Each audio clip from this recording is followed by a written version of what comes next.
여러분 안녕하십니까? 2월 17일 네트워크 매거진 시작합니다. 레고랜드 설립과 하중도 개발을 위해 강원도가 출자한 중도개발공사가 파산 위기를 맞았습니다. 선사 유적 발굴로 공사가 8년이나 지연이 되면서 사업성이 떨어져 3,850억 원의 빚더미 위에 앉았기 때문인데 그 해법을 놓고 강원도와 도의회가 마찰을 빚고 있습니다. 이승훈 기자의 보도입니다. 3년 전 개장한 레고랜드. 계획대로라면 당시 주변의 상가도 함께 들어서야 했지만 허허 벌판입니다. 강원중도개발공사는 토지를 팔아 상가를 개발할 계획이었지만 유적 발굴로 사업이 8년이나 지연되면서 매각 시기를 놓쳤습니다. 그 사이 은행 이자 부담이 늘어나고 공사 대금도 밀리면서 부채는 3,850억 원으로 늘었습니다. 공사를 출자한 강원도는 파산을 막기 위해 강원개발공사와 통합시키는 방안을 추진하고 있습니다. 이를 위해 도의회에는 공사의 채무 2,050억 원을 탕감해주겠다고 제시했습니다. 행안부의 통합 승인을 받으려면 흑자로 전환시켜야 하기 때문인데 강원도는 공사가 파산하면 피해 금액이 4,100억 원이 넘고 땅도 잃게 된다고 강조합니다. 도에서 500억 정도의 현물 출자를 한다면 그걸 통해서 GD는 공사채를 발행해서 추가 사업 자금을 확보하는. 그동안 수차례 추가 출자를 승인해온 의회는 채무 탕감에 반대하고 있습니다. 채무 탕감 면제 행위는 지방의회의 의결을 요구하고 있습니다. 배임의 논란에서 벗어나기 어렵습니다. 의회는 공사가 보유한 토지를 모두 분양하더라도 1,000억 원이 넘는 손실이 발생할 것으로 보고 있습니다. TV조선 이승훈입니다. 네, 지난주 울산에서는 160만 리터의 인화물질이 들어있던 대형 저장 탱크에서 폭발과 함께 불이 났었죠. 인근에 다른 저장 탱크들이 있어서 자칫 초대형 화재로 번질 수 있었는데 대용량 방사포가 동원돼 15분 만에 불길을 잡았습니다. 대용량 방사포의 위력 어느 정도인지 김동영 기자가 취재했습니다. 시뻘건 불길과 함께 검은 연기가 하늘을 뒤덮습니다. 화재 열기에 소방차는 접근조차 어렵고 헬기가 물을 뿌려도 불길은 여전합니다. 그 순간 지상에서 물대포가 뿜어져 나오더니 금세 불길이 잦아듭니다. 160만 리터의 인화물질이 들어있던 울산 유류탱크 화재. 2시간 동안 꺼지지 않던 불길을 15분 만에 잡은 건 대용량 방사포였습니다. 대용량 방사포에서 폼도 많고 큰 용량으로 방사가 되기 때문에 유류 탱크 표면을 신속히 덮을 수가 있어서. 대용량 방사포는 일반 소방차의 20배인 분당 최대 45,000리터의 물대포를 뿜어낼 수 있습니다. 2km 길이 호수로 바닷물이나 저류조물을 직접 끌어올리고 소와 용액과 함께 분사도 가능합니다.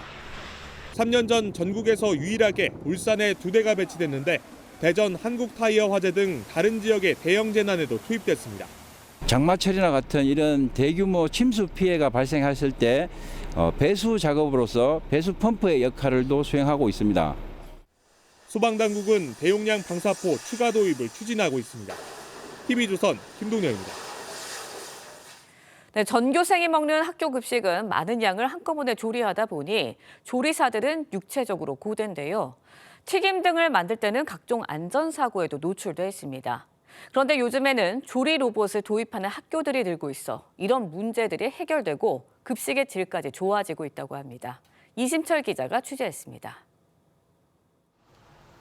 대구의 한 초등학교와 중학교 급식을 함께 만드는 조리실입니다. 로봇팔이 튀김 재료들을 펄펄 끓는 기름에 넣습니다. 잘 익으라고 재료를 흔들어 섞더니 조리가 끝나자 능숙하게 기름을 텁니다. 조리사는 옆에서 로봇이 내놓은 튀김 요리를 옮기기만 하면 됩니다. 대형 기름솥에서 튀김을 만들었던 과거에 비해 노동의 강도는 물론 안전사고 위험까지 줄었습니다. 기름이 얼굴로 많이 튀고 많이 다치거든요. 화상을 많이 있거든요. 조리 흉에 노출도 덜 됩니다. 살짝 뒤로 물러나 있으면 아무래도 저희가 직접적으로 흡입하는 거는 완전히 보완될 수 있죠. 맛은 좋아졌습니다. 온도를 또 일정하게 유지해주고 또 튀김의 기름 잔량을 완벽하게 제거해주기 때문에 조리 로봇은 서울에서 첫 도입한 지 2년 만에 전국 7개 지역으로 확산됐는데 부산과 제주는 올해 설치할 예정입니다. 튀기고 끓이고 볶기까지 갈수록 진화하면서 확산도 빨라지고 있는 겁니다. TV조선 이심철입니다. 네, 경남 함양과 산청을 흐르는 남강에는 겨울이면 천연 기념물이자 국제적으로도 희귀종인 호사비오리가 찾아옵니다. 멸종 위기종 1급인 수달도 자주 목격된다고 하는데요. 생태 환경이 그만큼 좋기 때문이겠죠. 이성진 기자의 보도입니다. 덕유산에서 발원해 경남 함양과 산청을 흐르는 남강입니다. 빨간 부리에 물고기 비늘 무늬와 댕기를 멋지게 들이운 새가 헤엄을 칩니다. 멸종 위기종 1급이자 천연 기념물인 호사 비올입니다. 전 세계에도 4,500여 마리만 남아있어 국제적으로도 희귀종입니다. 주로 러시아와 중국 북부에 분포하는데 해마다 12월이 되면 월동하러 남강으로 날아옵니다. 이곳 남강 일대는 국내에서 가장 큰 호사 비올이 월동지로 올해에는 약 70여 마리가 겨울을 나고 있습니다. 오염원이 없으니까 그러고 이제 어족 자원이 풍부하니까 아직까지 우리나라에서는 그만큼 좋은 환경이 없기 때문에 멸종 위기종 1급이자 천연 기념물인 수달도 남강의 식구입니다.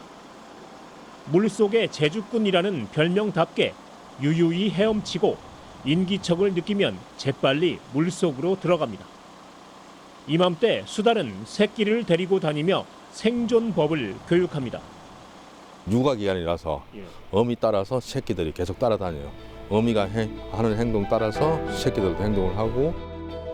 천혜의 조건을 갖춘 남강이 멸종 위기종의 낙원으로 자리 잡았습니다. TV조선 이성진입니다. 네, 부산시는 4년 전 전국 최초로 초고령 사회에 진입했습니다. 인구의 3분의 1이 60세 이상인데요. 이런 어르신들에게 양질의 일자리를 제공하면서 건강도 돌보는 일석이조의 사업을 추진해 관심이 쏠리고 있습니다. 하동원 기자의 보도입니다. 부산의 한 건강관리센터입니다. 어르신들이 한데 모여 준비운동을 시작하고 여성들의 안내에 맞춰 근력 강화 운동을 합니다. 무릎이 아프신 분들은 너무 많이 이렇게 안 내려가셔도 되고 어르신들의 운동을 돕는 파란 조끼의 여성들은 이른바 하하 건강 파트너입니다. 모두 만 60세가 넘었습니다. 이제 주민들하고 같이 이제 운동도 하고 또 이런 일을 할 수 있다는 게 너무 뿌듯하고 좋습니다. 건강 파트너들은 대학병원 등에서 12시간 직무 교육을 받은 뒤 시내 건강센터에 배치됐습니다. 노쇠 검사 등 동네 어르신들의 건강 관리까지 맡습니다. 서로 이해하는 게 좋고 연락하기도 좋고 물어보기도 좋고 그래 좋은 점이 많습니다. 부산시는 초고령 사회 문제를 해결하기 위해 건강 파트너 142명을 올해 처음 뽑았습니다. 어르신들에게 일자리를 제공하는 한편 지역 주민들의 건강을 챙기고 증진시키는 일석이조의 효과가 기대됩니다. 시는 건강관리센터와 건강 파트너를 매년 늘려나갈 계획입니다. TV조선 하동훈입니다. 네트워크 초대석 순서입니다. 서울 종로구는 빌딩 숲속에서 고궁들과 북촌마을 같은 전통 건축물들을 볼 수 있는 곳입니다. 종로구청은 서울의 심장이라는 슬로건을 내걸었는데 고승현 기자가 정문헌 구청장을 만나 서울의 심장을 더 활기차게 뛰게 할 방안이 무엇인지 들어봤습니다. 안녕하세요. 네, 안녕하세요. 네, 구청장님 최근에 종로구에서 진행한 어르신판 나는 솔로가 큰 화제를 모았습니다. 직접 제안을 하셨다고 들었는데 어떤 정책이었는지 소개 좀 부탁드릴게요. 예, 이제 어르신들의 삶의 질을 좀 높여드리는 그런 정책이 무엇이 있나 고민을 하다가 이제 어르신들이 좀 외로우시잖아요. 외로우신데 여자친구, 남자친구를 만날 수 있는 기회가 없으니까 그런 기회를 좀 마련해 드리면 어르신들이 거기서 뭐 친구도 만나시고, 뭐 어떤 경우에는 진짜 사랑이 싹틀 수도 있고, 그런 좀 그 기회를 만들어 드리자. 젊은 친구들은 상대적으로 뭐 미팅도 하고 여러 가지 기회가 있는데 이제 그런 기회가 없어서 어르신들 미팅할 수 있는 기회를 좀 만들어 드리자. 그래서 기획을 하게 됐고 이제 실행을 하게 됐습니다. 근데 38분이 나오셨는데요. 평균 연령이 75세셨고요. 최고령분이 그 93세 6.25 참전 용사분이 나오셨어요. 그래서 이제 돌아가면서 대화를 하시고 6커플이 탄생을 했는데 이제 어르신들이 요즘 건강도 좋으시고 또 약간 이제 연세가 드셨다 뿐이지 마음은 청춘이시거든요. 그래서 정말 이렇게 어르신들의 삶의 질을 좀 높여드리기 위해서 그 서로 좀 이렇게 친구 사귈 수 있는 기회를 제공해드리기 위해서 그거를 시행을 했는데요. 아까도 말씀드렸다시피 뭐 굉장히 호응도 좋았고 또 나오시는 어르신들이 다 꾸미고 나오셨더라고요. 그래서 설렘이 있었던 거죠. 하여튼 굉장히들 좋아하셔서 올 봄, 가을에도 이제 그 어르신들 미팅 그걸 프로그램을 이제 계속 그 구청에서 시행할 그럴 예정으로 있습니다.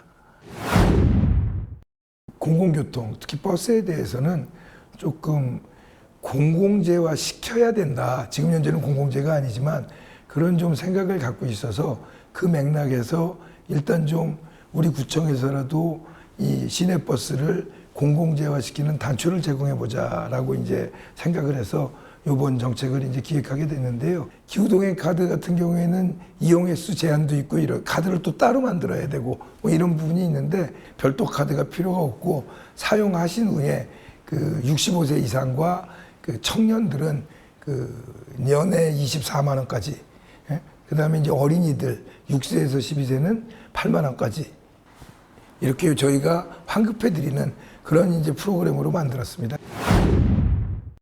그 오버 투어리즘 문제가 심각해서 이제 거기 정주하시는 그 주민들이 그 새벽부터 밤까지 관광객들 때문에 그 이 관광객들이 계속 좁은 골목을 다니시는데 한옥집은 또 이게 그 방음이 좀 덜 되잖아요. 그러니까 이 소음에 굉장히 좀 생활의 지장을 많이 받으셨습니다. 그래서 저희가 그거를 레드존, 그다음에 오렌지존, 그다음에 옐로존 이렇게 구분을 해서 레드존 같은 부분은 그 주거지가 제일 밀집된 지역이거든요. 여기는 5시부터 그 다음날 10시까지 관광객의 출입을 제한을 하고요. 그다음에 이제 그 조금 이제 올 연말부터 올 한 가을부터 계도 기간을 갖고 내년 초부터 좀 실행을 하려고 그러는 게 그 안국역서부터 그 감사원으로 올라가는 길에는 관광버스가 못 다니게 좀 저희가 좀 그 규제를 하고요. 대신에 관광객들을 버스에서 내릴 수 있는 그 버스에서 내리는 지역 드롭존을 만들어서 좀 걸어 다니는 관광을 좀 유도를 시키고 주민들에게는 정주권과 쾌적하고 조용한 주거 환경을 보장해 드리고 이거를 지금 2개를 다 이루어내기 위해서 이제 특별관리구역에서 저희가 그 레드존, 빨간 존, 빨간 지역, 그다음에 이제 오렌지 지역, 그다음에 노란 지역을 이제 지정하게 돼서 시행을 하고 있습니다. 주민분들께서 굉장히 그 조용해지셨다고 그 좋아들 하십니다. 광화문을 지금 보시면 일단 5개 광고 자유구역에 지금 들어오는 건물들이 그 코리안 호텔을 이제 남쪽에서 시작으로 해갖고 동아면세점 앞에 건너편에 동아일보 건물, 그다음에 KT 건물, 교호 건물 이런 식으로 쭉 올라와서 거기가 이제 미디어 파사스가 이제 그 광장에 들어오는 거죠. 물론 광고, 상업 광고도 이제 각자 하겠지만 거기 이제 공익을 돌려야 되는 시간이 있습니다. 그 공익 광고나 이제 공익에 관련된 공공에 관련된 그 프로그램을 돌려야 되는 시간에 저희가 거기 미디어 부작품을 이제 올릴 생각입니다. 그러니까 이 광화문 광장 전체가 전시장 미디어아트 전시장이 되는 거죠. 그러니까 작품을 각각의 그 미디어 바사드에 디지털 그 미디어 바사드에 각각의 작품이 따로따로 올라올 수도 있고 어떤 때는 한 작품이 한꺼번에 쫙 그 어우러져서 올라올 수도 있고 광화문 광장이 그러니까 어떻게 보면은 그 타임스퀘어를 뛰어넘는 타임스퀘어는 뭐 옛날에 다 생겼던 거고 이제 21세기 완전히 그 어떤 초고도 현대화로서 타임스퀘어를 뛰어넘는 그런 그 예술적이고 그 이런 그 뭐라 그럴까요? 예술적이고 문화적인 그런 광장으로 다시 태어나서 그 전 세계인의 그 주목과 곽광을 받게 되는 그런 광장으로 그 거듭나기를 기대하고 있습니다. 예. 네, 감사합니다. 예. 불량 등급 판정을 받아 교체 작업이 진행 중인 경기 성남 분당의 순대교가 임시 개통했습니다. 통행이 재개된 구간은 분당 방향 4차선 도로로 현재 가설 교량이 설치된 상태입니다. 서울 방향 4차선 도로는 내년에 교체가 마무리될 예정입니다. 지난 2023년 정자교 붕괴 사고 이후 성남시는 탄천에 설치된 18개 노후 교량을 교체하거나 보강 공사를 진행 중입니다.